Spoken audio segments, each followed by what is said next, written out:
Jacques Lacan foi um psicanalista francês que reinterpretou e expandiu as ideias de Sigmund Freud, influenciando profundamente a psicanálise, a filosofia e as ciências humanas.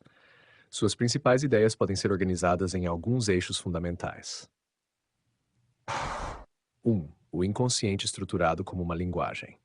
Lacan afirmou que o inconsciente não é um simples depósito de impulsos reprimidos, mas tem uma estrutura semelhante à da linguagem. Ele se baseou em Ferdinand de Saussure e no estruturalismo para propor que os processos inconscientes funcionam por meio de significantes que remetem a outros significantes, sem uma referência fixa. Assim, o desejo é sempre mediado pela linguagem e nunca pode ser completamente satisfeito. No início da vida, a criança se identifica com a imagem do seu próprio corpo refletida no espelho. Esse momento, que ocorre por volta dos 6 a 18 meses, é essencial para a constituição do eu, moi. No entanto, essa imagem é ilusória, pois dá à criança uma unidade que ela ainda não possui internamente. Isso inaugura o processo de alienação do sujeito em uma identidade que lhe é externa e simbólica. Os três registros: real, simbólico e imaginário. Lacan dividiu a experiência psíquica em três registros. O imaginário, relacionado à formação da identidade e ao mundo das imagens, como no estádio do espelho. O simbólico, o campo da linguagem, das regras e das normas culturais que estruturam o inconsciente e a subjetividade. O ingresso no simbólico ocorre com a entrada na linguagem e é mediado pela figura do pai, a função paterna. O real, aquilo que escapa à linguagem e à simbolização, o que não pode ser representado nem assimilado psiquicamente. O nome do pai e a função paterna. Lacan reinterpretou o complexo de Édipo de Freud e destacou a importância do nome do pai como o elemento que introduz a criança no mundo simbólico, separando-a da fusão com a mãe. Esse processo é necessário para que o sujeito entre na ordem da linguagem e da cultura. 5. O desejo e a falta. O desejo humano é sempre estruturado pela falta. Lacan retomou a ideia de Freud sobre o caráter insatisfeito do desejo e mostrou que o sujeito está sempre em busca de algo que lhe escapa. Esse objeto inalcançável é chamado de objeto A, que representa a causa do desejo, mas nunca pode ser plenamente obtido. A6. A subversão do sujeito e o significante. Para Lacan, o sujeito não é um ser autônomo e consciente, mas é constituído pelo discurso do outro. Sua famosa fórmula, o inconsciente é o discurso do outro, significa que nossas formações inconscientes são moldadas pela linguagem e pela cultura.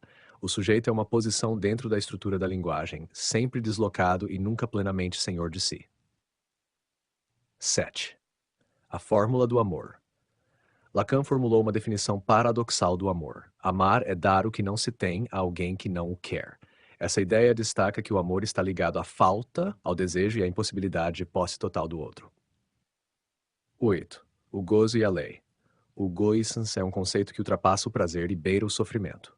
Ele representa uma forma de satisfação que desafia os limites impostos pelo simbólico.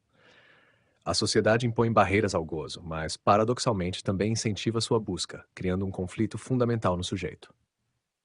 Os quatro discursos, Lacan elaborou quatro formas fundamentais de discurso que estruturam as relações sociais. Discurso do mestre, baseado na autoridade e no poder. Discurso da universidade, transmite o saber como um sistema estruturado. Discurso da histérica, questiona a verdade do mestre e busca um saber sobre o desejo. Discurso do analista, permite que o sujeito revele suas próprias estruturas inconscientes. O retorno a Freudiano. Lacan enfatizou a necessidade de reler Freud de maneira rigorosa, buscando recuperar a dimensão subversiva da psicanálise original, muitas vezes diluída nas interpretações pós-freudianas. A obra de Lacan é densa e marcada por jogos de linguagem, paradoxos e releituras de conceitos freudianos à luz do estruturalismo e da linguística. Seu impacto vai além da psicanálise, influenciando filósofos como Slavoj Žižek e Alain Badiou.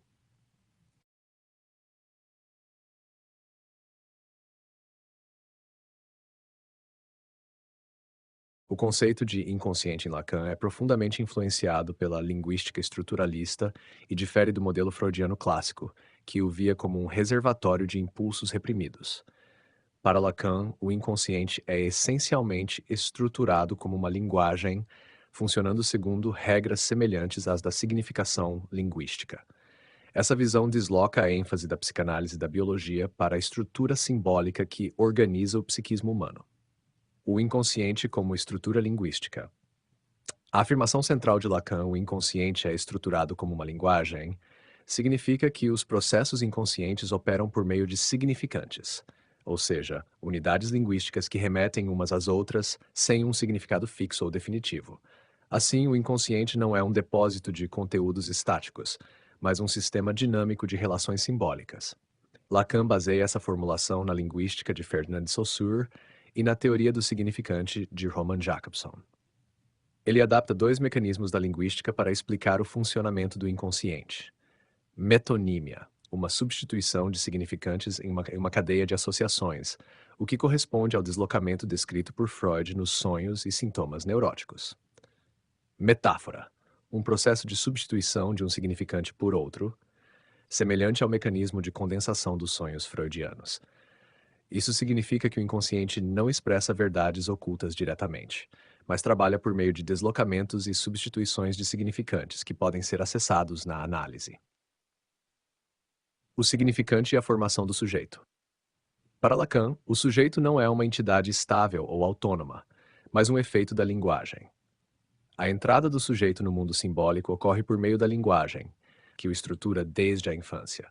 Esse ingresso na ordem simbólica se dá principalmente pelo nome do pai, que representa a interdição e a separação da criança em relação ao desejo materno. Essa interdição não apenas impede a fusão com a mãe, mas também introduz a criança no campo do desejo, uma vez que o desejo humano é sempre mediado pela linguagem e pela falta.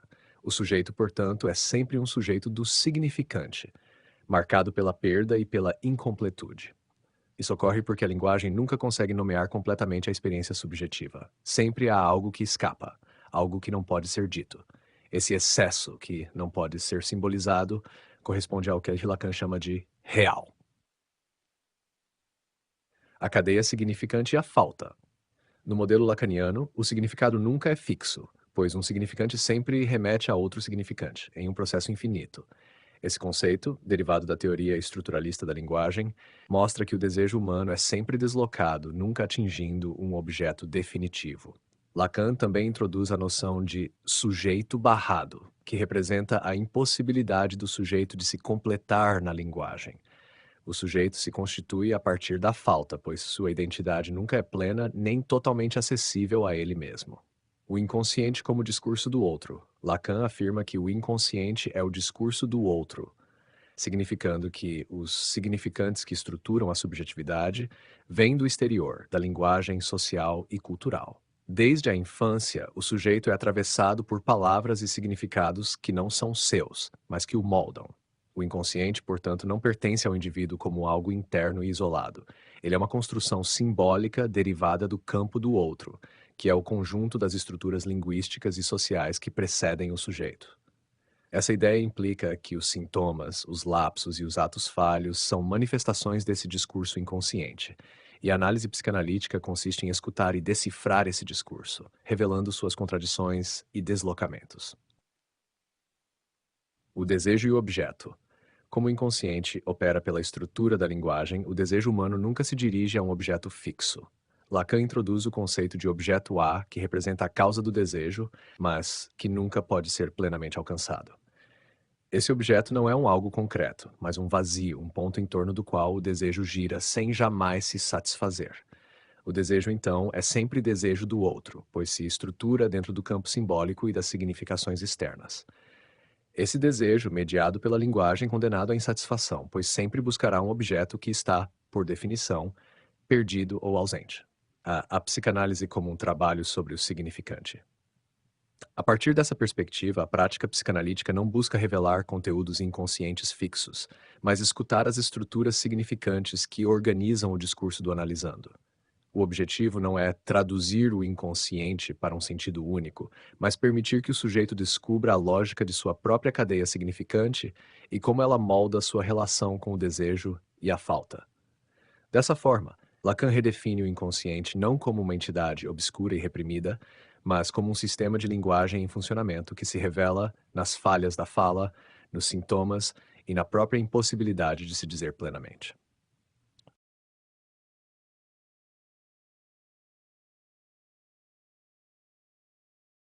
O estádio do espelho, né, é um conceito central na teoria de Jacques Lacan, formulado para explicar a constituição da identidade do eu, moi, na infância. Essa ideia foi apresentada por ele inicialmente em 1936 e depois desenvolvida ao longo de sua obra, tornando-se um dos pilares de sua teoria psicanalítica. O estádio do espelho. O que é? Lacan descreve esse fenômeno como um momento crucial no desenvolvimento do sujeito, que ocorre entre 6 e 18 meses de idade. Durante essa fase, a criança se depara com sua própria imagem refletida no espelho e experimenta uma identificação com essa imagem.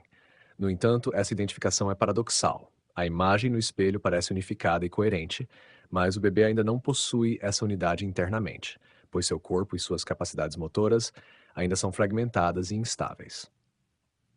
Esse processo é marcado por uma alegria primordial, pois a criança sente uma satisfação ao reconhecer sua própria imagem como algo distinto e totalizado. Contudo, essa unidade é ilusória, pois não corresponde à realidade interna do bebê, que ainda vive uma experiência dispersa de si mesmo. A construção do eu, moi e a alienação. A criança, ao reconhecer-se no espelho, identifica-se com essa imagem externa e a assume como seu eu. Esse é o nascimento do moi, a noção de um eu psicológico, que não é natural, mas construído a partir de uma relação com algo externo. Lacan destaca que essa identificação tem um caráter alienante, pois o sujeito passa a se ver como algo externo a si, dependendo da imagem e da percepção dos outros para se constituir. O eu nunca é uma essência interna pura, mas uma projeção mediada pelo olhar do outro. Esse outro pode ser a própria imagem refletida ou aqueles que nomeiam e reconhecem o sujeito, pais, cuidadores, sociedade. Assim, a constituição da identidade desde cedo envolve uma divisão. O sujeito nunca coincide totalmente consigo mesmo, pois seu eu é sempre uma imagem mediada. O sujeito é marcado pela falta, pois busca uma completude que nunca poderá alcançar. O estádio do espelho e os registros imaginário e simbólico. Lacan relaciona o estádio do espelho com dois de seus registros fundamentais. O imaginário. A imagem refletida cria uma identificação especular, mas essa identificação é baseada em um jogo de ilusões. O sujeito se apega a essa imagem como um ideal de unidade. O simbólico. A entrada na linguagem ocorre posteriormente e organiza essa experiência inicial, impondo significantes, nomes, categorias que estruturam o sujeito dentro do mundo social. Efeitos psíquicos do estádio do espelho. Esse momento fundante da psique tem várias consequências. 1. A formação do eu como uma ficção. O eu é uma construção imaginária, uma tentativa de totalização de um sujeito que, na verdade, é sempre fragmentado. 2. A alienação do sujeito. O sujeito nunca é dono de si, pois seu eu depende do olhar do outro. 3. A busca por reconhecimento. O desejo do sujeito nasce da necessidade de ser reconhecido pelo outro, pois desde o estádio do espelho ele se constitui nessa relação especular. 4. O eu como uma fonte de conflito. Como o sujeito está sempre tentando alcançar uma unidade que lhe escapa, o eu, moi, se torna uma fonte de tensões internas e ilusões, levando ao que Lacan chamou de paranoia do eu. O estádio do espelho na vida adulta. Lacan não restringe esse fenômeno à infância. Ele argumenta que a estrutura do estádio do espelho continua operando na vida adulta, especialmente na forma como os sujeitos constroem suas identidades e se relacionam com imagens idealizadas de si mesmos. Isso se manifesta, por exemplo, na dependência das redes sociais, na busca por aprovação e na relação conflituosa com a autoimagem. Conclusão. O estádio do espelho é, para Lacan, o momento inaugural da subjetividade humana, onde o sujeito se constitui a partir de uma imagem externa, passando a viver uma relação alienada consigo mesmo. Essa experiência define a estrutura psíquica ao longo da vida, marcando o sujeito com uma falta fundamental e colocando-o em uma busca incessante pelo olhar e reconhecimento do outro. Jacques Lacan desenvolveu a teoria dos três registros real, simbólico e imaginário, como um modelo fundamental para compreender a estrutura do psiquismo e da experiência humana.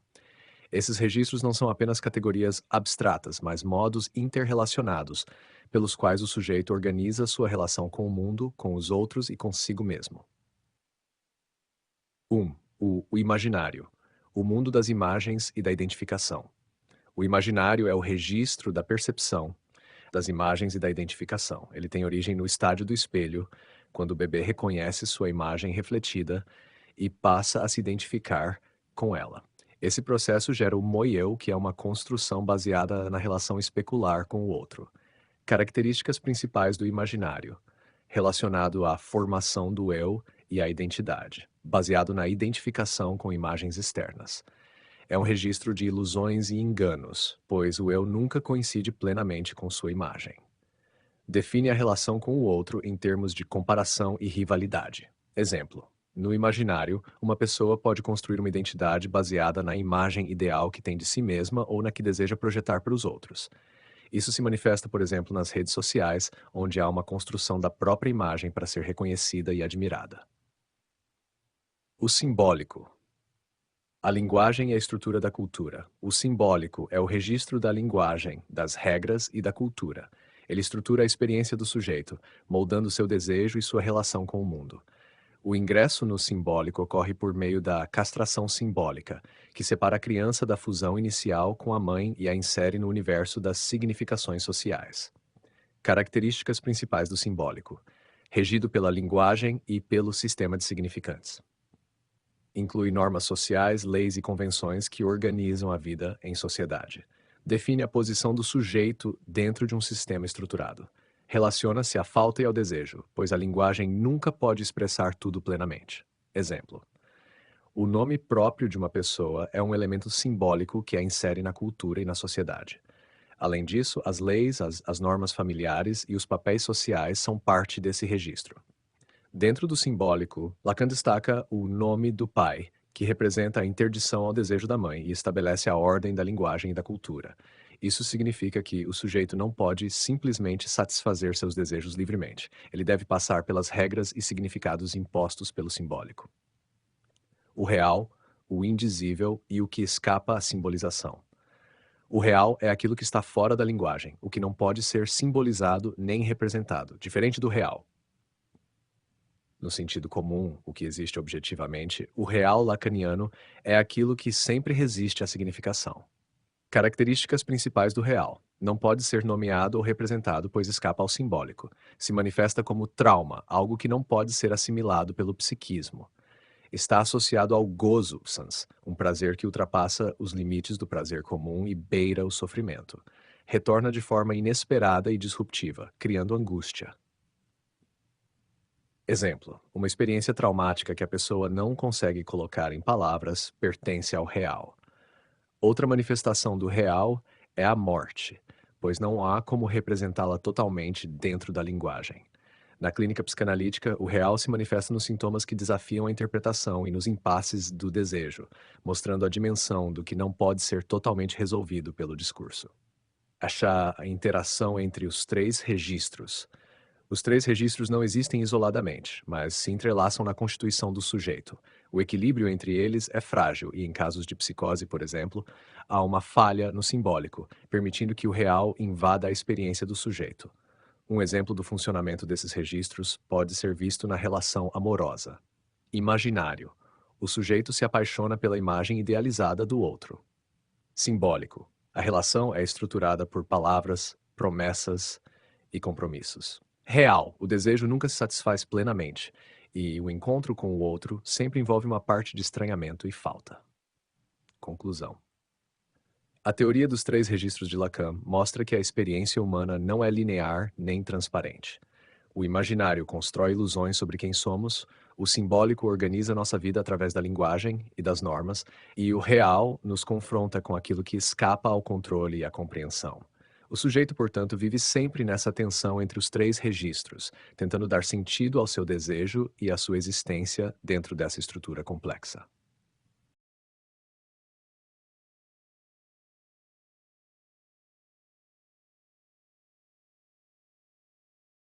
Huck, o nome do pai e a função paterna em Lacan.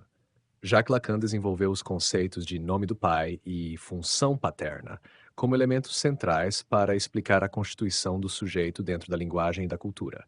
Esses conceitos derivam da releitura lacaniana do complexo de Édipo, formulado por Freud, e se situam no registro do simbólico, sendo fundamentais para compreender a separação do sujeito em relação ao desejo materno e sua entrada na ordem da linguagem e da lei. O nome do pai, a interdição e a estrutura simbólica. O nome do pai não deve ser entendido apenas como a figura concreta do pai biológico, mas como um significante fundamental no campo do simbólico, que opera uma interdição sobre o desejo da criança e estrutura seu lugar na cultura. Função do nome do pai. O nome do pai representa a lei da castração simbólica, um processo que impede a criança de permanecer fundida à mãe e a insere na estrutura social e linguística. Esse mecanismo ocorre da seguinte maneira: 1. A relação primária com a mãe. No início da vida, a criança está em uma relação de dependência com a mãe, ou com a figura materna. Ela experimenta uma fusão inicial na qual o desejo materno parece ser absoluto e sem limites. 2. A interdição do nome do pai. O nome do pai surge como um terceiro elemento que rompe essa fusão, introduzindo uma interdição. Essa interdição diz à criança de forma implícita: você não pode ser tudo para sua mãe. 3. A entrada no simbólico. Ao aceitar essa interdição, a criança é inserida no universo das palavras, regras e significados que estruturam a sociedade. Assim, ela passa a buscar a satisfação de seu desejo dentro da linguagem e da cultura, e não mais na relação fusional com a mãe. Essa função paterna é chamada por Lacan de metáfora paterna, pois o pai substitui o desejo da mãe por uma referência simbólica, deslocando o desejo da criança para o campo da linguagem. Esse deslocamento é essencial para o desenvolvimento psíquico, pois permite ao sujeito reconhecer que há um mundo além da relação materna imediata. A função paterna, muito além do pai biológico. A função paterna não se refere ao pai como indivíduo, mas ao papel estrutural que pode ser exercido por qualquer figura que desempenhe a função de interdição e mediação entre a criança e a mãe. Isso significa que essa função pode ser desempenhada não apenas pelo pai biológico, mas por qualquer instância que introduza a criança no campo da lei e da linguagem. Os efeitos da função paterna bem estruturada. Quando a função paterna opera corretamente, ela possibilita a separação do desejo materno. A criança compreende que a mãe tem outros desejos além dela. A entrada na cultura. A linguagem e as regras sociais tornam-se os novos referenciais para o sujeito. A estruturação do desejo. O desejo passa a ser mediado pela falta e pelo campo simbólico, e não pela fusão direta com a mãe. Se essa função falha, o sujeito pode apresentar dificuldades em sua relação com o desejo e com as normas sociais. Pai e a psico. Lacan introduz a ideia de que a foraclusão do nome do Python está na base da psicose. Foraclusão significa que o nome do pai não foi simbolizado, ou seja, a interdição fundamental não foi inscrita no psiquismo do sujeito. Isso resulta na ausência de uma estrutura simbólica que regule o desejo e a realidade. Na psicose, sem essa interdição fundamental, o sujeito não consegue lidar com as regras simbólicas e pode sofrer rupturas com a realidade, como delírios ou alucinações. Isso ocorre porque, sem a função paterna, o real retorna de maneira bruta e sem mediação. 4.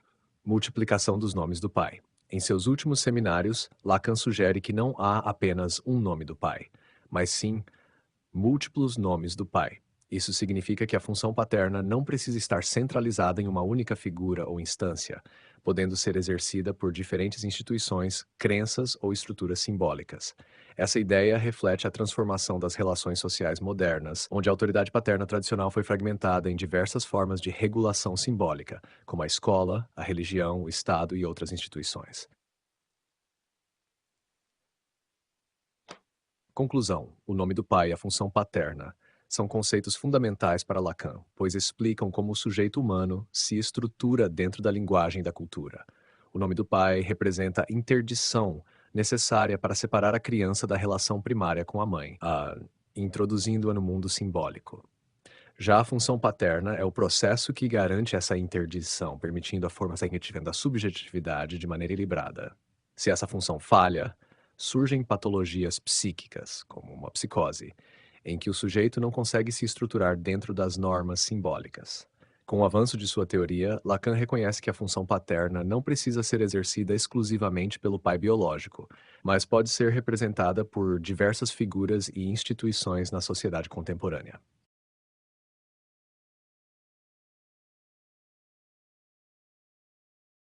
O desejo e a falta em Lacan. O desejo e a falta são conceitos fundamentais na psicanálise de Jacques Lacan. Ele reformulou a teoria freudiana do desejo, destacando a importância da linguagem e do inconsciente na constituição do sujeito. Para Lacan, o desejo nunca é plenamente satisfeito, pois está sempre estruturado em torno de uma falta fundamental, o que faz com que o sujeito esteja constantemente buscando algo que nunca pode ser completamente alcançado. 1. A falta, o centro da experiência humana. A falta em Lacan é estrutural e necessária para a constituição do sujeito. Ela não é apenas a ausência de um objeto específico, mas um elemento constitutivo do desejo e da subjetividade.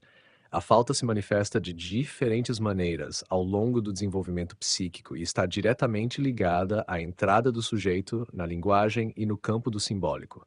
Há as três formas da falta. Lacan identifica três tipos de falta que influenciam o desejo. 1. Falta no imaginário. Frustração. Relaciona-se à percepção de que algo concreto está ausente. Exemplo: a criança que deseja o peito materno, mas ele não está disponível. 2. Falta no simbólico. Castração. Está ligada à interdição imposta pelo nome do pai, que impede o sujeito de se fundir completamente com o desejo materno. Exemplo: a criança percebe que a mãe tem outros desejos além dela, o que gera uma perda simbólica. 3. Falta no real privação. Diz respeito a algo que nunca poderia ser possuído ou simbolizado. Exemplo: a busca por um objeto perfeito de desejo, que nunca poderá ser encontrado. 2. O desejo, nunca satisfeito, sempre adiado. O desejo para Lacan não é simplesmente uma necessidade biológica, como em Freud. Ele é estruturalmente ligado à linguagem e se organiza em torno da falta. Características do desejo lacaniano. O desejo não é um objeto específico, mas um movimento contínuo, sempre deslocando-se de um objeto para outro. Ele é mediado pelo outro, ou seja, pelo campo simbólico e pelas expectativas da sociedade. O desejo nunca é plenamente satisfeito, pois está sempre submetido à linguagem, que é incapaz de expressar plenamente a experiência subjetiva. Lacan resume isso em sua famosa fórmula: o desejo é o desejo do outro. Isso significa que o sujeito deseja o que o outro deseja, ou deseja ser desejado pelo outro. Desde a infância, o sujeito aprende a desejar observando os desejos daqueles ao seu redor. O objeto A, objeto pequeno a. O objeto AT, lido como objeto pequeno a, é um conceito lacaniano essencial para entender o desejo. Ele representa aquilo que falta ao sujeito e que ele busca incessantemente para preencher essa falta. No entanto, esse objeto nunca pode ser plenamente encontrado, pois qualquer objeto concreto que tentemos usar para satisfazer o desejo acaba se mostrando insuficiente. Assim, o desejo se desloca para outro objeto, e depois para outro, mantendo-se em um ciclo sem fim. Exemplo: alguém pode pensar que encontrar um grande amor irá preencher sua falta, mas, ao conseguir esse amor, perceberá que ainda falta algo, então buscará outro objetivo, como sucesso profissional, dinheiro, poder, etc. 3. O desejo, a lei e o gozo. O desejo está sempre relacionado à lei e à proibição. O nome do pai impõe um limite ao desejo original da criança, de fusão com a mãe, e o empurra para o campo do simbólico, onde ele deve encontrar novas formas de satisfação. Esse limite imposto ao desejo leva à noção de gozo, jouissance, que é um prazer extremo, mas que também pode ser doloroso ou destrutivo. O gozo ocorre quando alguém tenta ultrapassar os limites da lei e do simbólico para alcançar uma satisfação absoluta, mas isso geralmente resulta em angústia ou sofrimento. Exemplo: alguém que busca obsessivamente o prazer, como um viciado em jogo ou um workaholic, pode acabar destruindo sua própria vida. Isso acontece porque está tentando alcançar um gozo absoluto, que no fundo é impossível. O desejo e a falta são conceitos centrais na teoria lacaniana. O desejo humano nunca pode ser plenamente satisfeito, pois está sempre estruturado em torno de uma falta fundamental. Essa falta é imposta pela linguagem e pela cultura, e qualquer tentativa de preenchê-la completamente acaba se frustrando. Por isso, o sujeito humano está sempre desejando, movendo-se de um objeto para outro, sem nunca encontrar um ponto final. Esse movimento, no entanto, é o que dá sentido à existência, pois é a busca incessante que define o que somos.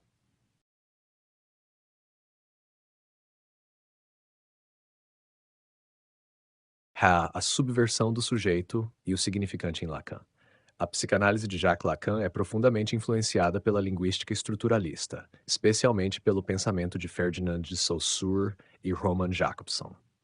Um dos eixos centrais de sua teoria é a ideia de que o sujeito não é um ser autônomo e essencial, mas sim um efeito da linguagem, produzido pelo jogo dos significantes no inconsciente.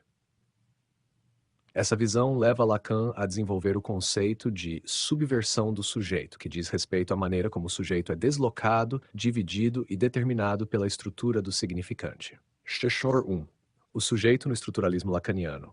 Para Lacan, o sujeito não é um eu coeso e consciente, como no pensamento cartesiano.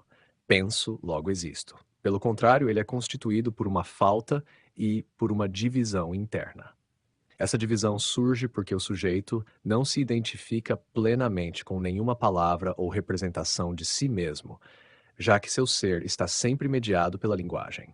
Isso significa que o sujeito nunca é senhor de seu próprio discurso, pois ele se forma dentro de uma estrutura simbólica pré-existente. O desejo, as experiências e a identidade do sujeito são regulados pelos significantes que organizam seu inconsciente. Lacan expressa essa ideia em sua famosa frase: o inconsciente está estruturado como uma linguagem. Isso significa que o inconsciente não é um reservatório de conteúdos reprimidos, como em Freud, mas sim um campo de significantes, onde o desejo se articula de maneira deslizante e deslocada. 2. O significante e a estrutura do inconsciente. A diferença entre significante e significado. Lacan segue a distinção feita por Saussure entre significante, a forma sonora ou gráfica de uma palavra, e significado, o conceito que essa palavra representa. No entanto, Lacan enfatiza que os significantes não têm uma relação fixa com os significados. Em vez de um vínculo estável, os significantes deslizam uns sobre os outros, criando um jogo incessante de significações. Exemplo: a palavra amor pode ter diferentes sentidos para diferentes pessoas, dependendo de suas experiências, contexto e linguagem. Isso é crucial para entender o inconsciente. Não há um significado fixo para os desejos e sintomas do sujeito. O sentido está sempre em deslocamento, dependendo da cadeia de significantes na qual o sujeito está inserido. A subversão do sujeito. O sujeito do inconsciente. A subversão do sujeito ocorre porque o sujeito não é dono de seu próprio discurso, mas é falado pelos significantes do inconsciente. Isso significa que ele não é um sujeito unificado, mas um efeito da estrutura simbólica.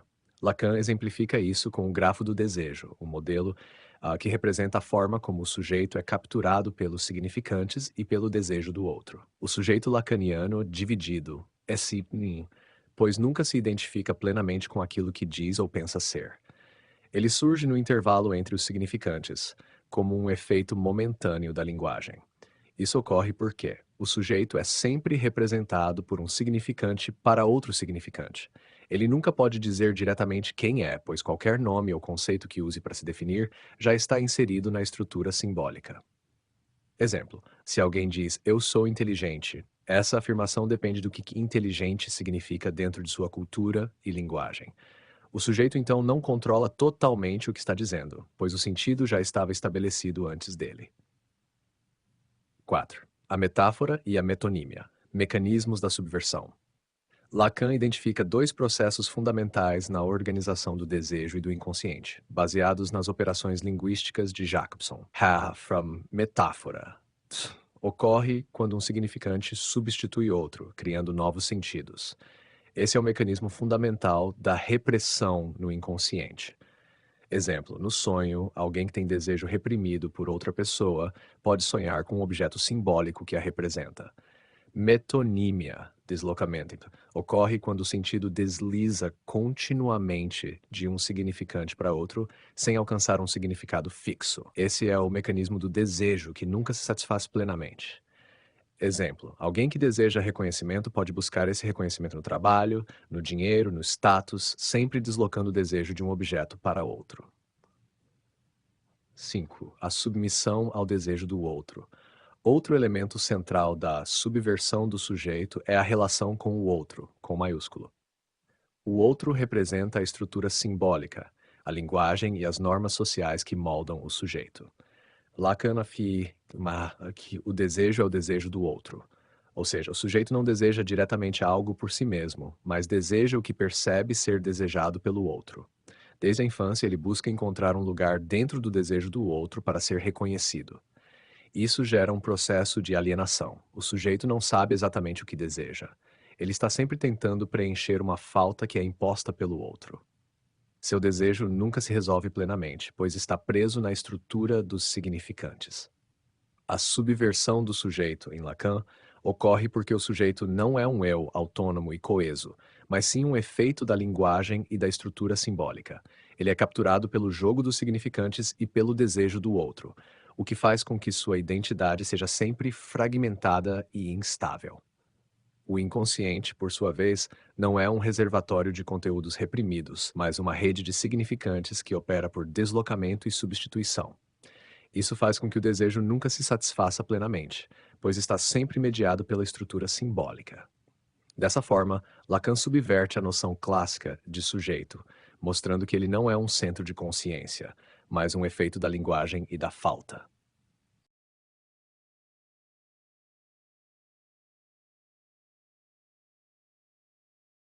A fórmula do amor em Lacan. Jacques Lacan, ao longo de seu ensino, aborda o amor de forma complexa, sempre ligado à linguagem, ao desejo e à falta. Ele rompe com a ideia romântica de que o amor é uma fusão entre sujeitos e, em vez disso, o trata como uma tentativa de preencher uma falta fundamental, estruturada pelo simbólico e pelo desejo do outro. Uma das maneiras mais conhecidas de Lacan expressar essa concepção do amor é sua fórmula do amor. Amar é dar o que não se tem a alguém que não o é. Essa frase condensa várias ideias centrais de sua teoria sobre o amor, o desejo e o sujeito. Vamos analisá-la em detalhes. Dar o que não se tem, o amor e a falta. A primeira parte da fórmula indica que, ao amar, não oferecemos algo que possuímos, mas sim algo que nos falta. O amor não se baseia na posse de um objeto ou qualidade, mas na tentativa de suprir uma falta fundamental. Isso se relaciona diretamente com a teoria lacaniana da castração simbólica, que diz que todo sujeito se constitui em torno de uma perda. Desde a infância, percebemos que não somos completos, que sempre nos falta algo, e é justamente essa falta que nos move a desejar. No amor, oferecemos ao outro a nossa própria falta, esperando que ele a acolha e, de alguma forma, a torne mais suportável. Isso significa que amar não é dar um objeto, mas sim dar um espaço de desejo, uma abertura para a alteridade do outro. Exemplo: quando alguém diz eu te amo, não está simplesmente expressando um sentimento, mas também se expondo à vulnerabilidade, ao reconhecimento de que depende do outro para dar sentido à sua falta. 2. Alguém que não é, o outro como falha no ideal. A segunda parte da fórmula aponta para o fato de que o outro nunca é aquilo que imaginamos ou desejamos que ele seja. Isso significa que projetamos no ser amado uma expectativa ou um ideal, mas essa imagem nunca corresponde inteiramente à realidade do outro. O sujeito deseja o outro como um lugar onde sua falta poderia ser preenchida, mas esse desejo é ilusório, pois o outro também está estruturado pela mesma falta. O amor, assim, é sempre um encontro entre dois seres incompletos, que se iludem ao pensar que podem completar um ao outro. Exemplo: muitas vezes amamos alguém não pelo que ele realmente é, mas pela função que acreditamos que ele pode cumprir em nosso desejo. Com o tempo, essa idealização pode desmoronar, pois o outro nunca corresponde plenamente à fantasia do sujeito. Masters 3. O amor, o desejo e o gozo. Lacan distingue o amor do desejo e do gozo. O desejo está sempre ligado à falta e ao deslizamento entre significantes. O gozo, sans, busca um prazer absoluto, muitas vezes além do que a linguagem pode representar. O amor tenta mediar essa tensão, criando um espaço simbólico entre o desejo e o gozo. Lacan diz que o amor tenta fazer com que o gozo passe pelo desejo, ou seja, tenta civilizar o gozo dentro da estrutura simbólica. No entanto, essa operação nunca é totalmente bem-sucedida, pois o desejo e o gozo sempre escapam do controle da linguagem. O amor como demanda.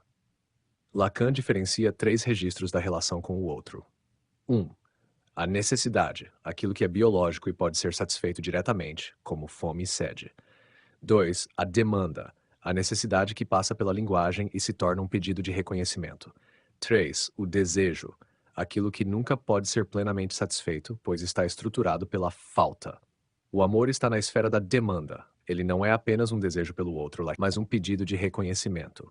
O sujeito quer ser amado pelo outro, quer que o outro valide sua existência. Exemplo: um bebê não pede apenas comida à mãe, mas pede amor, reconhecimento e atenção. Mesmo que suas necessidades físicas sejam atendidas, ele quer algo mais, quer ser amado por quem ele é. 5. O amor como falsa solução para a falta. Se o desejo nunca se satisfaz plenamente e o gozo pode ser destrutivo, o amor aparece como uma tentativa de dar sentido a essa falta. Ele é uma forma de enganar a falta, fazendo com que ela pareça menos angustiante. No entanto, essa solução nunca é completa. O amor não elimina a falta, apenas a desloca. Ele pode trazer momentos de plenitude, mas sempre haverá algo que escapa, algo que fica além da linguagem e da relação simbólica. Por isso, Lacan também diz que não há relação sexual, no sentido de que nunca há uma fusão completa entre dois sujeitos. Sempre resta um resto impossível, uma lacuna no encontro amoroso. Conclusão: a fórmula do amor de Lacan resume uma concepção radicalmente diferente do amor em relação à visão tradicional. O amor para ele não é um estado de plenitude, mas um encontro entre duas faltas. Ele se sustenta na ilusão de que podemos dar ao outro algo que nos falta, mas essa ilusão nunca se concretiza completamente. O amor, assim, não é posse, mas falta, não é fusão, mas desencontro, não é plenitude, mas desejo. Ele se mantém justamente porque algo sempre escapa, porque nunca é suficiente, e é por isso que continuamos a amar. O gozo e a lei em Lacan. A relação entre gozo, jouissance e a lei é central na teoria lacaniana, pois articula a tensão entre o desejo, a proibição e os limites que estruturam o sujeito no campo do simbólico. Enquanto o desejo está ligado à falta e ao deslizamento entre significantes, o gozo se refere a um prazer que ultrapassa o princípio do prazer, aproximando-se do sofrimento. A lei, por sua vez, não é apenas uma interdição externa, mas algo constitutivo do sujeito, determinando os limites do desejo e da própria possibilidade de experimentar o gozo. Para entender essa relação, precisamos abordar as principais ideias de Lacan sobre esses conceitos. Charon, o que é o gozo? O termo gozo, jouissance, é um dos conceitos mais complexos de Lacan e não se reduz simplesmente ao prazer. Diferente do prazer regulado pelo princípio freudiano do prazer, o gozo pode ser excessivo, destrutivo e até mesmo paradoxalmente doloroso. O gozo é aquilo que vai além do prazer suportável, invadindo um campo onde o sujeito se vê confrontado com algo que o ameaça e o fascina ao mesmo tempo. Exemplos de gozo na experiência humana. O prazer de um alimento apimentado que causa ardor, mas continua sendo consumido. A repetição de relações destrutivas, que trazem sofrimento, mas das quais o sujeito não consegue se afastar. A compulsão pelo trabalho ou pelo sacrifício, mesmo quando isso traz desgaste extremo. Lacan diferencia o gozo fálico, ligado à ordem simbólica e à significação, do gozo do outro, que se refere a uma dimensão mais opaca e inefável do desejo, relacionada ao feminino e ao real. A2. A lei e a castração simbólica. A lei, em Lacan, não é apenas uma norma social, mas um princípio estrutural que organiza o desejo e o inconsciente. Ela está associada à castração simbólica, que impõe um limite ao gozo e estrutura o sujeito no campo do simbólico. A castração significa que o sujeito nunca pode acessar diretamente um gozo absoluto, pois sempre há uma falta constitutiva. Esse limite é o que permite o funcionamento da linguagem e da cultura. Essa interdição fundamental está ligada à função do nome do pai, que introduz a lei e separa o sujeito da posição de fusão com o desejo materno. Exemplo da lei em ação. Uma criança deseja algo intensamente, mas ao ser introduzida na linguagem e nas regras sociais, aprende que não pode ter tudo o que quer. Esse não da lei não apenas proíbe, mas também abre espaço para o desejo, pois faz com que aquilo que é interditado se torne objeto de fantasia. A3. A relação entre gozo e lei. O gozo é transgressivo. Lacan mostra que o gozo e a lei não são opostos absolutos, mas se sustentam mutuamente. Gozo, mas ao mesmo tempo é a própria interdição que faz com que o gozo se torne desejável. Isso pode ser visto em fenômenos como o prazer na transgressão. Muitas vezes algo se torna mais desejado justamente porque é proibido. O gozo no sofrimento. O sujeito pode encontrar um gozo no próprio sofrimento e na renúncia. A proibição da lei não anula o desejo pelo gozo, ao contrário, ela o sustenta. Isso pode ser visto, por exemplo, no campo da moralidade, da religião e das normas sociais. Exemplo, no mito do Édipo, o desejo de Édipo pela mãe não existiria sem a proibição imposta pelo pai. A interdição paterna é justamente o que estrutura o desejo e faz com que ele se organize simbolicamente. O gozo no real, o gozo fora da lei. Se no campo do simbólico o gozo é regulado e limitado pela lei, há também uma dimensão do gozo no real que escapa à estrutura simbólica e pode se manifestar de maneira descontrolada. Esse é um gozo que não passa pela significação, que não pode ser completamente simbolizado. O gozo do real pode aparecer em experiências traumáticas, algo que rompe com o sentido e deixa o sujeito sem palavras. O gozo do sintoma, repetição compulsiva de um sofrimento que não se explica racionalmente.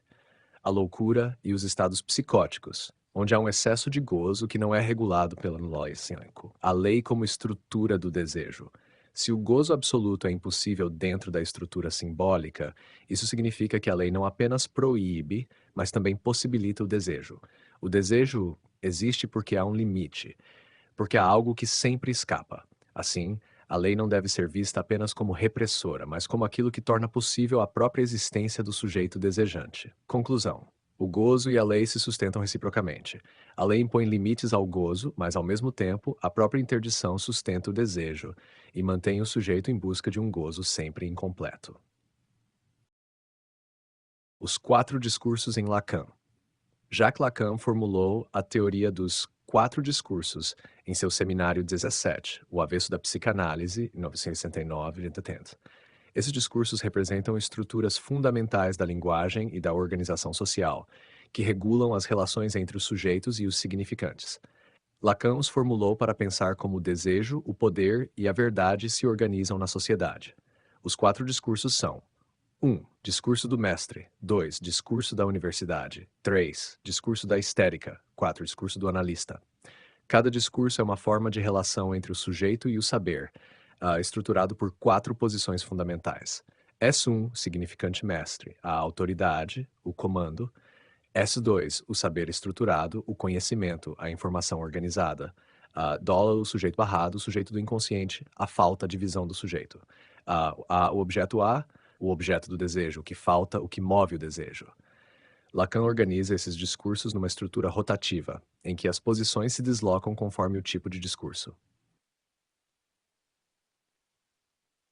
O discurso do mestre. O discurso do mestre é a estrutura que sustenta o poder e a dominação. É a forma de discurso em que um significante mestre, S1, impõe uma ordem e o saber S2 serve para sustentá-la. O sujeito fica subordinado a essa estrutura, e o objeto A, que representa o desejo e a falta, fica reprimido. Fórmula do discurso do mestre. S1, frac S-trek S1, significante mestre, ordena e comanda. S2, saber, trabalha para sustentar essa ordem. Sujeito barrado está alienado ao poder do mestre. Objeto A é oculto, ou seja, a verdade do desejo é reprimida. Exemplo. Um rei ou governante que impõe sua autoridade enquanto os burocratas dois organizam seu governo. O povo se submete a essa estrutura sem acessar diretamente o verdadeiro motor da dominação, o objeto A. O discurso do mestre busca manter a ordem e o controle, mas sempre esconde uma falta, pois o mestre também está preso ao desejo que ele próprio não compreende completamente. 2. O discurso da universidade. O discurso da universidade é aquele que legitima o saber como forma de autoridade. Aqui, o saber, S2, assume a posição dominante, enquanto o sujeito da hora se encontra submetido a ele. A verdade desse discurso é que há um significante mestre S1 que orienta esse saber, mas que muitas vezes permanece disfarçado. Fórmula do discurso da universidade. S2, quarfrac, S1, S2, saber, ocupa o lugar do poder. Objeto A, é explorado, disfarçado pelo saber. S1, sigmestre, fica na posição de verdade oculta. A área está submetido a essa estrutura. Exemplo. Uma universidade ou instituição científica que produz conhecimento, mas esconde a influência dos interesses políticos e ideológicos que estruturam esse saber. Um professor que transmite conhecimento, mas cuja autoridade não vem apenas do saber, e sim do título que carrega, oculto. No discurso da universidade, o saber aparece como neutro e objetivo, mas ele sempre serve a um mestre oculto, que mantém o sujeito alienado. 3. O discurso da histérica. A histérica é aquele que questiona o mestre e provoca o saber. É o discurso que busca a verdade, mas sem se satisfazer com nenhuma resposta, sempre mantendo o desejo em movimento. Ele subverte a autoridade e força a produção de um novo saber. Fórmula do discurso da histérica. Objeto barrado, ocupa a posição do agente, ou seja, aquele que questiona. S1 é colocado em xeque e interrogado.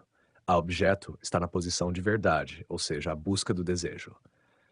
S2, saber, é produzido como resposta a esse questionamento. Exemplo, um ativista ou revolucionário que desafia as autoridades e obriga a sociedade a refletir sobre suas contradições. Freud e sua paciente histérica.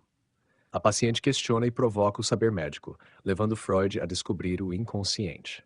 O discurso da histérica não quer uma resposta final, mas manter a falta em movimento.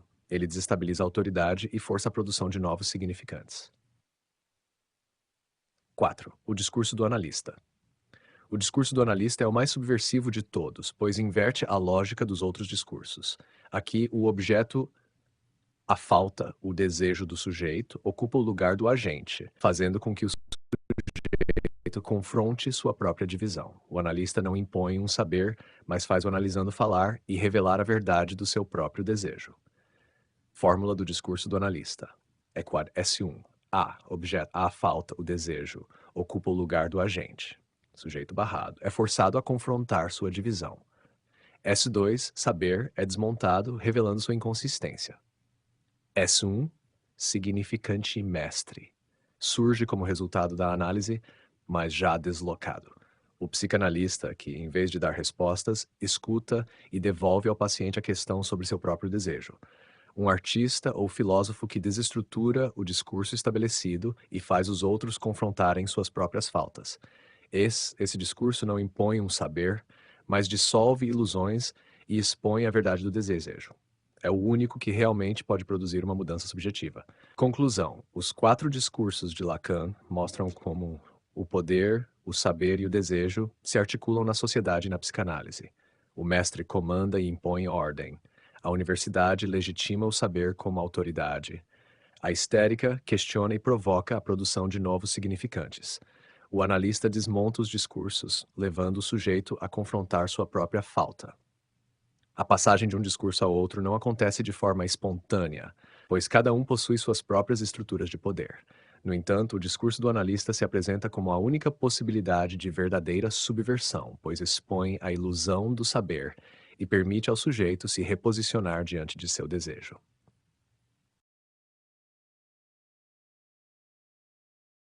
O retorno a Freud em Lacan, contexto e significado. O retorno a Freud foi um dos principais movimentos teóricos de Jacques Lacan, iniciado nos anos 1950, e serviu como base para sua reformulação da psicanálise. Esse retorno não foi uma simples recuperação dos textos freudianos, mas uma reinterpretação radical, enfatizando aspectos da obra de Freud que, segundo Lacan, haviam sido distorcidos ou negligenciados pela psicanálise pós-freudiana. 1.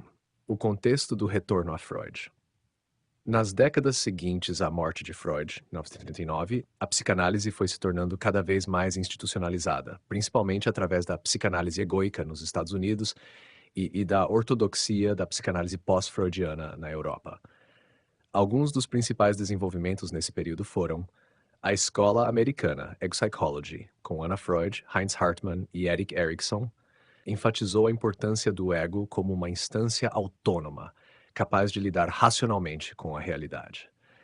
A psicanálise britânica, com Melanie Klein, Donald Winnicott e Wilfred Bion, explorou o papel das relações objetais e da dinâmica mãe-bebê no desenvolvimento psíquico. A Sociedade Psicanalítica de Paris seguia uma linha mais ortodoxa, buscando manter a psicanálise dentro dos limites estabelecidos por Freud. Para Lacan, essas vertentes haviam diluído o impacto revolucionário da descoberta freudiana do inconsciente, transformando a psicanálise em uma psicologia adaptativa voltada para a normatização do sujeito. O retorno a Freud era, portanto, de reapropriação da psicanálise como teoria do inconsciente e do desejo, em oposição a essa psicanálise do ego e da adaptação social. O que significa o retorno a Freud? O retorno a Freud. De Lacan se deu em 3 níveis principais. A. A primazia do inconsciente estruturado, como uma linguagem. Lacan reinterpretou a noção freudiana do inconsciente utilizando as teorias do estruturalismo linguístico, especialmente as ideias de Ferdinand de Saussure e Roman Jakobson. Freud já havia mostrado que o inconsciente se manifesta em atos falhos, sonhos e sintomas, que funcionam como deslocamentos e condensações de significantes. Lacan radicaliza essa ideia ao afirmar que o inconsciente é estruturado como uma linguagem, ou seja, ele funciona através de leis semelhantes às da linguagem, como a metonímia, deslocamento, e a metáfora, condensação. Isso significa que o desejo e a identidade do sujeito não são naturais ou biológicos, mas formados pelo campo do significante. B. A recuperação da noção de desejo e falta. Lacan critica a psicanálise do ego por reduzir a psicanálise a um treinamento para adaptação social. Para ele, a psicanálise freudiana é essencialmente uma teoria do desejo e da falta. O sujeito não tem um eu, ego, forte e estável, mas é marcado pela falta desde o momento em que entra na linguagem. O desejo não busca a satisfação plena, mas se desloca constantemente, sustentado pelo que Lacan chama de objeto A, o objeto impossível que sempre escapa. A psicanálise deve ajudar o sujeito a confrontar sua falta e não simplesmente a se adaptar à realidade. C. A importância da estrutura simbólica e do nome do pai. Lacan enfatiza a centralidade do simbólico e da lei no desenvolvimento psíquico. Freud já havia mostrado que a entrada da criança na cultura se dá pela interdição do Édipo, onde o pai impede a fusão com a mãe. Lacan reformula essa ideia com o conceito de nome do pai, um significante que introduz a criança na ordem simbólica, afastando-a da posição de gozo absoluto com a mãe. Essa interdição não é apenas um impedimento, mas o que possibilita o desejo e a linguagem. Dessa forma, Lacan reinterpreta a castração freudiana como o efeito da entrada do sujeito na linguagem e no simbólico, e não apenas como uma interdição sexual literal. A3. A influência do retorno a Freud. O retorno a Freud teve profundas consequências para a psicanálise e a teoria crítica. Algumas das principais influências foram a reconfiguração da clínica psicanalítica. Lacan critica a psicanálise normativa e propõe uma nova abordagem, onde o analista ocupa a posição de causa do desejo, operando através do discurso e da interpretação. A criação da Escola Freudiana de Paris, FP. Em 1964, Lacan rompe com a Associação Psicanalítica Internacional e funda sua própria escola, baseada nos princípios do retorno a Freud. A influência na filosofia e nas ciências humanas, o estruturalismo e o pós-estruturalismo franceses, com autores como Michel Foucault, Jacques Derrida e Gilles Deleuze, foram profundamente influenciados pelo retorno a Freud de Lacan. Conclusão: o retorno a Freud como um novo paradigma. O retorno a Freud não foi apenas uma recuperação da psicanálise clássica, mas uma radicalização da descoberta freudiana do inconsciente. Lacan reformula a psicanálise como uma teoria da linguagem, da estrutura e do desejo, rompendo com as tendências normativas da psicanálise pós-freudiana. Seu trabalho teve um impacto duradouro, influenciando tanto a psicanálise clínica quanto a filosofia, a literatura e as ciências humanas, e continua sendo um dos marcos mais importantes na história do pensamento psicanalítico.